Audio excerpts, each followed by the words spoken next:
Cette vidéo sera l'exercice 7 sur les modules Uscript dans le moteur de Unity.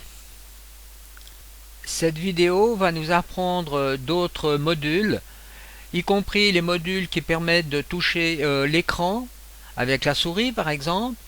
Et de nouveau, on va revenir sur le module Recast, mais par rapport à un point.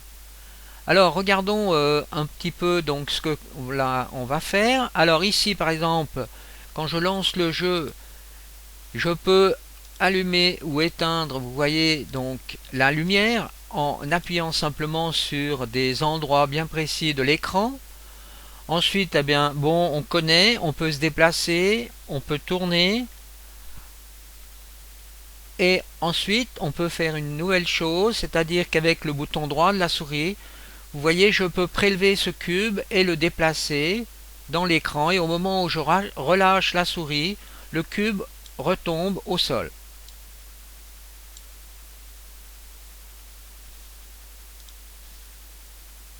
Regardons en premier comment est créée la scène. Donc là, on a un plan, une lampe directionnelle, une lampe personnalisée et deux piliers, ici deux cylindres à droite et à gauche. Ensuite ici j'ai aussi un cube qui lui est rigid body, donc j'ai mis une physique sur ce cube. Le cube aussi a un tag. Ce tag se trouve donc ici, drag me, donc là on a les tags qui ont été créés. Ce tag va être nécessaire pour le reconnaître dans la programmation. Donc tous les autres objets n'ont pas de tag, donc untagged. Ensuite on a une caméra principale ici, la main caméra. On a ensuite deux rectangles ici qu'on a appelé bouton light off et bouton light on qui se trouvent donc à cet endroit. Et on a aussi une caméra qui est donc qui regarde ces boutons. Donc on voit ici. Alors cette caméra est d'une projection orthographique et non perspective comme l'autre caméra. Comme la caméra principale, normalement la caméra principale a une projection donc perspective. Encore une chose qui a son importance, c'est que vous voyez donc ces objets qui se trouvent ici ont été créés sur le layer par défaut. Donc les layers, ce sont des couches qu'on peut superposer les unes aux autres, qui nous permet donc d'être beaucoup plus souple dans la création d'une scène. Alors ici, donc ces objets sont sur le layer par défaut. Par contre, les deux rectangles, les deux petits rectangles qui se trouvent ici, vous voyez, sont attribués au layer qui est créé GUI. Alors, on peut créer ici, vous voyez, un layer en faisant add layer et en créant dans la liste ici un layer. Donc, le GUI est sur le layer 9 actuellement. Alors, il faut aussi savoir que la caméra qui se trouve ici, donc la caméra orthographique, regarde uniquement le layer GUI. Donc ici, vous voyez, vous pouvez choisir les layers qui sont regardés par la caméra. Par contre, la caméra principale, elle, regarde tout sauf le GUI. Donc ceci nous permet de faire une sélection des caméras par rapport au layer. Alors effectuons l'expérience suivante. Je change par exemple, vous voyez le layer de ce cube vert et je le mets sur défaut. Je reviens sur la caméra et vous voyez la caméra ne voit plus que le rectangle rouge. Alors encore une chose, ici vous voyez le player qui est cette capsule. À cette capsule est rattachée la caméra. Pour preuve, déplacez la capsule et vous voyez que la caméra se déplace avec. Alors dans la programmation, on retrouve ici cette série de modules qui permet donc de déplacer le player avec des input event filters donc qui permettent de sélectionner les touches du clavier que l'on veut utiliser. Donc ce sont les flèches du clavier qui se retrouvent ici. On pilote un isométrique caractère contrôleur qui lui-même a sur son target le player que l'on déplace. Donc ici on a un déplacement en avant, en arrière et une rotation droite et gauche. À cet endroit, vous pouvez définir les vitesses de rotation en unités par seconde. Alors ici, il y a 5 et 15 pour obtenir, disons, un déplacement acceptable. Alors, faisons un premier test. Alors, bien sûr, on a toujours un fameux message qui nous précise ce que l'on peut faire avec ces différents objets. Alors, flèche avant, donc sélectionnez toujours la fenêtre, avant, arrière, rotation dans un sens, rotation dans l'autre sens. On retrouve donc ici les modules qui permettent d'imprimer les textes à l'écran. Donc c'est du déjà vu. Ici on retrouve donc 4 modules qui nous permettent de faire l'allumage et l'extinction de la lumière. Alors ici on a un Mouse Cursor Event que l'on trouve à cet endroit, donc dans les événements, dans les Input Events. Ce module nous permet donc de capturer la souris et de savoir dans quel état elle est. S'il est up donc c'est relâché. Si elle est enter, si elle rentre dans une zone. Et si on, par exemple on utilise la souris pour faire un drag dans l'écran, alors là on utilise la sortie Mouse Up et l'on commande un toggle component qui va justement, par exemple là dans Turn On, on va mettre la lumière on, c'est-à-dire qu'on va allumer la lumière. Donc la lumière c'est le target, c'est Mi Light, et le component c'est ici, le component name c'est light. Donc le module toggle component se trouve à cet endroit, donc dans la partie toggle que vous pouvez taper ici dans le moteur de recherche.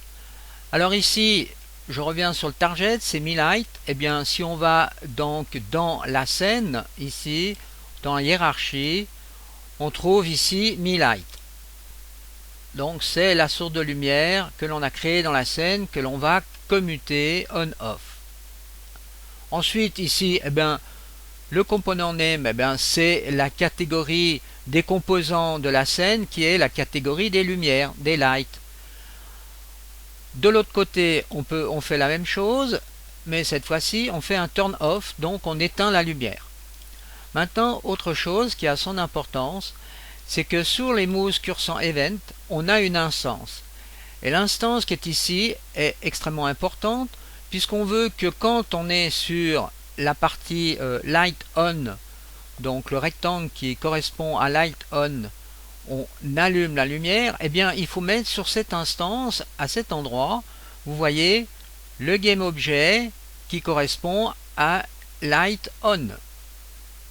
Et la même chose pour l'autre GameObjet Light Off qui correspond à ces rectangles rouge et vert. Alors faisons un test. Alors vous voyez, si je clique à un autre endroit dans la scène, il n'y a rien qui se passe. Il faut vraiment que j'aille sur la partie qui correspond à l'instance, c'est le rectangle rouge ou le rectangle vert. Une autre façon de procéder dans le cas présent aurait été d'utiliser un simple toggle. Vous voyez ici dans les toggles on a 3 types de toggles. On a celui-ci qui est là, on a le toggle component qui est celui-ci avec la définition donc de la catégorie des composants que l'on veut sur lequel on veut agir, et là où on a un toggle ball qui lui est tout simplement la possibilité de changer la valeur d'une variable booléenne, soit vraie soit fausse, en permanence, en envoyant une information sur l'entrée toggle. Alors ici, le fonctionnement est identique dans le cas présent. Donc j'ai mis 2 toggles identiques de chaque côté et j'ai désactivé les toggles ici. Donc on fait un salve debug et on vérifie et on voit que tout fonctionne aussi correctement.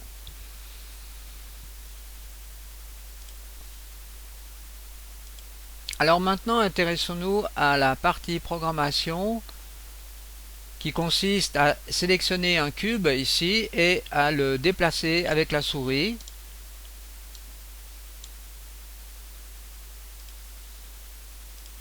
Alors on commence par créer des global variables.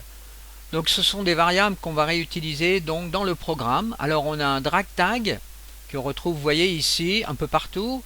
Là on a un drag plan y d'une valeur unitaire de 2. Et là on a un grabbed game objet, donc c'est l'objet que l'on va déplacer. Donc ce sont des variables nommées que l'on retrouve dans le programme ici. Dans la variable drag tag, ici on a le nom drag_me. Alors souvenez-vous, c'est le nom du tag que l'on avait mis sur le cube, que l'on retrouve ici, sur ce cube. Ensuite, on utilise le bouton droit de la souris pour faire le drag and drop. Alors, input event filter, keycode mouse 1, qui correspond au bouton droit de la souris. Maintenant, trois possibilités. Lorsqu'au moment où l'on appuie, une information sort ici. Au moment où on reste en continu appuyé sur la souris, sur le bouton de la souris, on a une information qui circule ici. Et lorsqu'on relâche le bouton de la souris, on a une information qui circule ici. Alors, on s'intéresse déjà au moment où on appuie la première fois sur le bouton de la souris. On va à cet endroit. On a ici un premier module qui s'appelle getMousePosition. Eh bien, ce module nous permet tout simplement de retrouver la position de la souris au moment où on appuie sur l'écran en XY. Et ceci est retransmis dans ce type de variable. Alors ici, on peut par exemple, vous voyez, ouvrir un peu plus le composant. Et là, on voit que l'on ne pourrait obtenir d'autres valeurs, x, y et une position en vecteur 3. Donc on peut refermer la sélection. Alors on trouve ceci à cet endroit, get. Et on va dans mouse par exemple. Alors get mouse position. Je peux mettre ici un fichier log, ce qui va me permettre de voir dans la console la position de la souris. On regarde dans la console et lorsque j'appuie avec le bouton droit, vous voyez, j'ai la position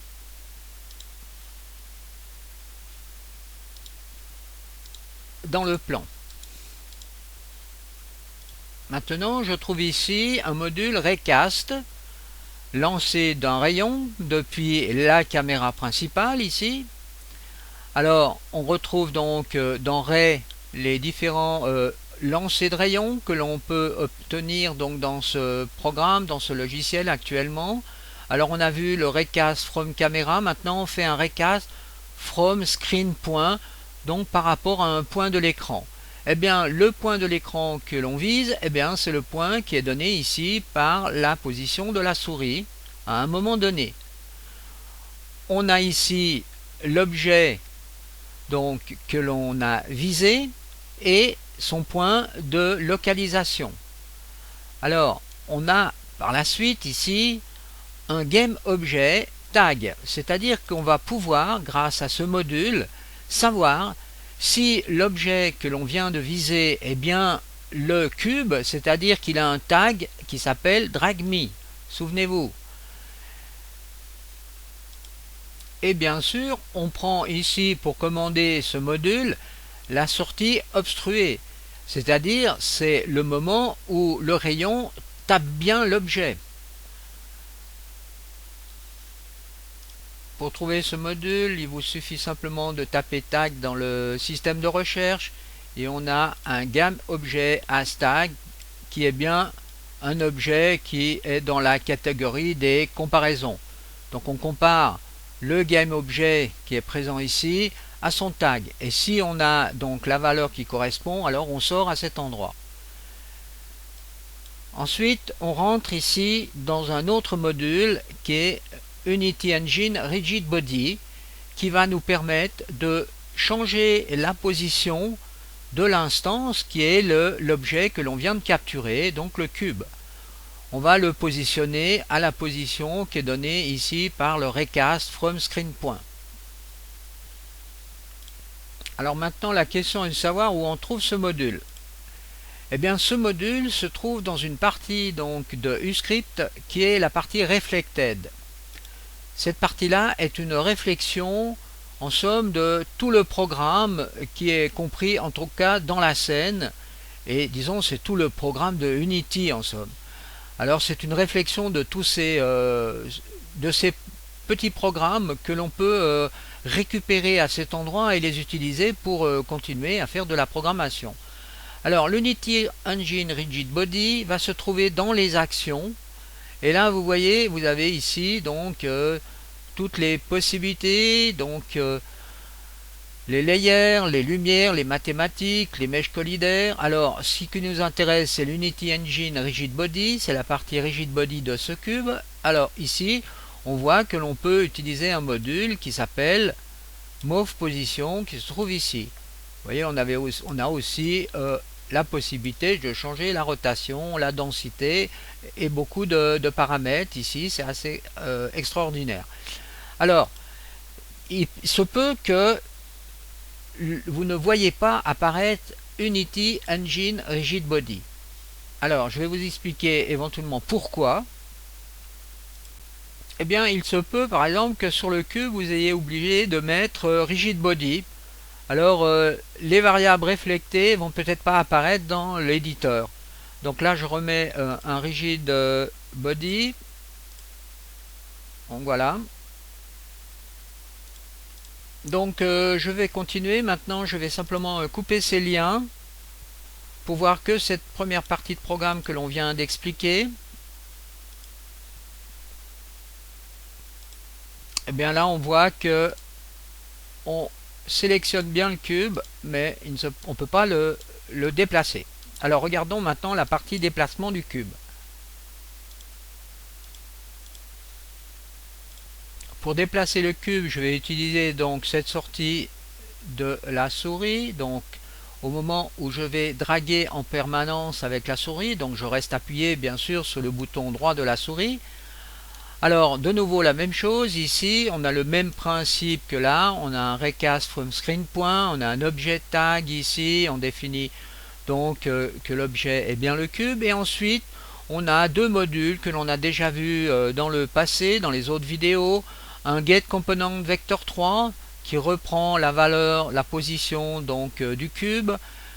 On a donc ce getComponentVector3 qui nous redécompose en des primaires x, y et z que l'on réinjecte dans un setComponent où on va régénérer un vecteur 3. Donc là on a décomposition de vecteur 3 et là on a recomposition de vecteur 3. Alors ici la variable x et z est remis au même endroit sur ce component. Ici par contre, vous voyez sur la valeur y, eh bien j'ai la variable dragPlan y qui monte en somme le cube à 2 unités par rapport au plan. Ensuite on a ici un Unity Engine Rigid Body, le même que celui-ci, avec donc Move Position, ce qui nous permet donc de déplacer le GameObjet que l'on vient de capturer. Maintenant on met ici que ce Unity Rigid Body n'utilise pas la gravité, donc on met l'état de la gravité sur faux, on désélectionne la gravité du GameObjet ici, avec un setBall qui est connecté sur false, faux.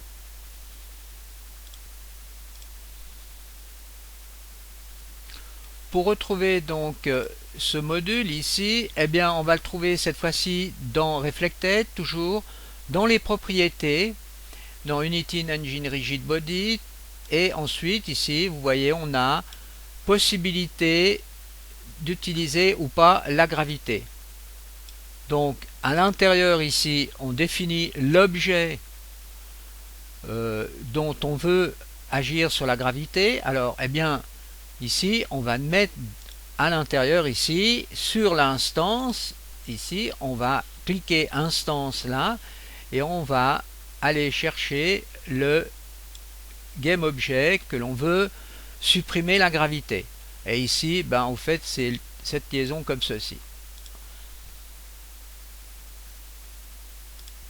Alors, on vérifie. Donc là, j'ai sélectionné le cube dans l'inspecteur pour voir la variable utilisation de la gravité qui se trouve ici.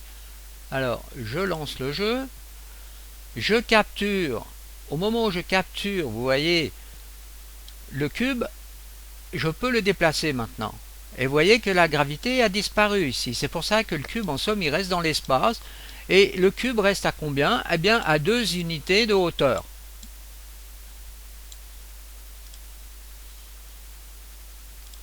Maintenant, il nous reste la troisième possibilité. C'est le moment où on relâche le bouton de la souris. Eh bien, on va réactiver, vous voyez, la gravité. Et le tour est joué. Donc là, ce module ne sert pas dans cet exemple. Alors on fait un test. Je lâche. Vous voyez, la gravité se réactive.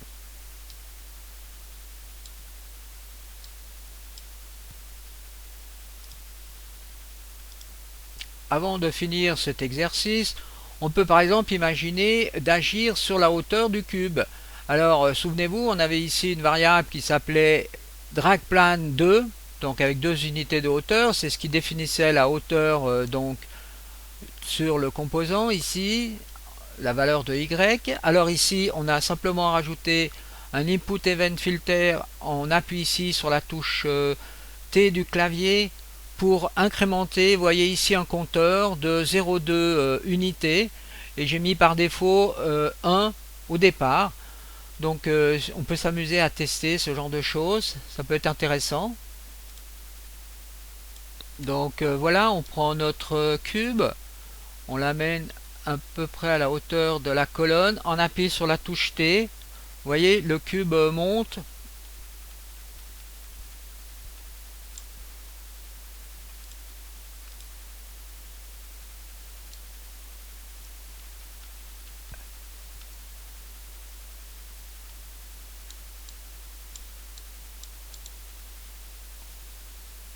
Donc voilà, ceci sera la fin de cet exercice 7.